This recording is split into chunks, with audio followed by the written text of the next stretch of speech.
Στον αχυρώνα του κανενός. Μια φορά και έναν καιρό, στη χώρα του τίποτα, μέσα στον αχυρώνα του κανενός, 3 σκιάχτρα συναντήθηκαν και ευθύς σε 3 μέρη το χωράφι χώρισαν. Το σκιάχτρο από βούτυρο άστραφτε, φώτιζε. Ήταν όμορφο, λατρευτό, δεν τόλμαγες ούτε να τα κουμπίσεις. Χρησιμοποιώντας πονηριά και προβάλλοντας την ομορφιά του, στο καλύτερο μέρος έκατσε. Εκεί που ο ήλιος έλαμπε σχεδόν όλη μέρα. Ευχαριστημένο ένιωθε από τον εαυτό του. Έξυπνο φαρούσε πως είναι και πως τα άλλα κορόιδο τα είχε πιάσει. Χρόνια τώρα κατοικούσε στη χώρα του πάγου. Εκεί ήταν όλα κρύα, σκοτεινά, υγρά. Τίποτα δεν χάλαγε, τίποτα δεν μαράζωνε και τίποτα δεν πετιόταν. Ήταν η ώρα του λοιπόν να γευτεί τον ήλιο, να αισφανθεί τη ζεστασιά να πυρώσει το κορμάκι του. Το δεύτερο, το φτιαγμένο από ξύλο, με τα κίτρινα αχυρένια μακριά μαλλιά του, ήταν αγέλαστο, με βλέμμα σκληρό. Φόραγε ανθρώπινα κουρασμένα ρούχα, από φόρια ενός πλούσιου, ένα του όνειρο, βασιλιάς των αχυρώνα. Για να φτάσει εκεί, πέρασε από την απέραντη λίμνη του καθόλου, δίχως μια στιγμή να βουλιάξει. Στη χώρα του πουθενά, που κανείς δεν το ενόχλησε, με την ξύλινη γροφιά του, τα μικρά καλοκάγαφα τέρατα έδιρε, με καρούμπαλα τα γέμισε, χωρίς λόγο και αιτία. Φανταζόταν πως ο απόλυτος κύριος των σκιάχτρων ήταν.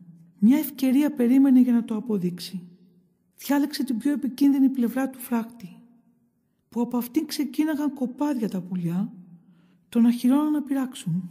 Το τρίτο το μαρμάρινο καμάρωνε για το άσπρο χρώμα του, για το βάρος του, για τη δύναμή του και για το ότι φαινόταν πελώριο, επιβλητικό και μαγευτικό.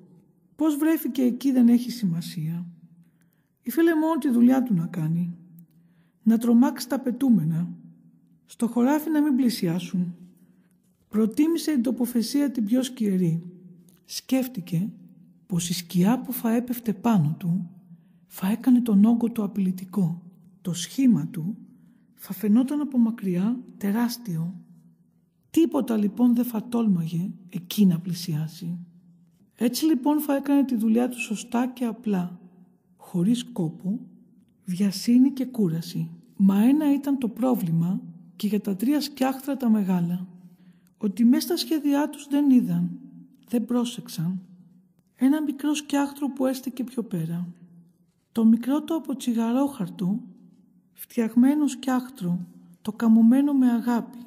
Από χέρια παιδικά έμενε χρόνια πολλά εκεί. Το αγαπούσαν όλοι. Το σεβόντουσαν, για ήτανε μικρούλι, με καλοσύνη δημιουργημένο. Είχε φίλους του τα πουλιά που με τα ράμφη τους δεν το τρυπούσαν. Χαμογέλαγε στον κυραγέρα που το προσπέρναγε για να μην το ρίξει. Κοίταζε με θαυμασμό τη φωτιά, αλλά πάντα από μακριά, για να μην το καψαλίσει.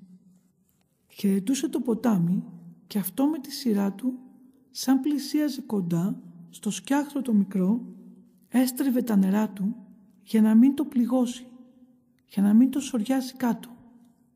Το μικρό το σκιάχτρο, που ήταν από τσιγαρόχαρτο, έσκυψε τους ώμους του στενοχωρημένο. Μα συνέχισε να στέκεται εκεί, στη θέση του, όπως πριν, όπως τώρα, όπως πάντα. Αλλά στη χώρα του κανενός όλα είναι τοποθετημένα με τάξη. Οι σκέψεις όσο ζουν εκεί είναι γεμάτες με αγάπη, καρδιές πλημμυρισμένες από ζεστασιά, σκληρά όνειρα, λαχτάρα, δύναμη και απόλυτοι άρχοντες σε αυτή τη χώρα δεν χωράνε. Έτσι λοιπόν ο ήλιος φάνηκε ξαφνικά, βγήκε πιο μπροστά από ό,τι συνήθιζε. Τις χρυσαφένιες ακτίνες του έριξε πάνω και ολόγυρα από το σκιάχτρο το βουτυρένιο. Σαν το είδε να υδρώνει, να κινδυνεύει να λιώσει, παραμέρισε, το λυπήθηκε και το προσπέρασε. Το βουτυρένιο ήξερε τώρα πως στον τόπο αυτό ήταν δύσκολο να ζήσει. Γρήγορα, βιαστικά, πήρε το δρόμο του γυρισμού. Ήθελε μια ώρα αρχίτερα στην παγωμένη του χώρα να ξαναγυρίσει, γιατί μόνο εκεί ήταν ασφαλές και σίγουρο. Από την άλλη τη μεριά, κοπάδια ολόκληρα από πουλιά σμήνη ατελείωτα, σκέπασαν τον ορίζοντα. Τερούγησαν τάχατες απειλητικά γύρω από το ξυλένιο.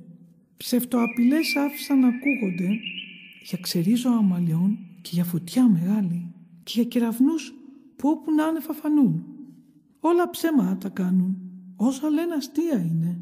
Τα πουλιά μόνο να το πειράξουν θέλουν το σκιάχτρο το ξυλένιο. Αλλά αυτό πού να καταλάβει, κλαίγοντας, παρακαλώντας να μην το κάψουν, τρέχοντας απομακρύνθηκε. Τη βασιλεία του που τόσο ήθελε να αποκτήσει, την ξέχασε, τη λησμόνησε και σαν τον άνεμο εξαφανίστηκε. Το μαμαίνο σκιάχτρο τάχασε.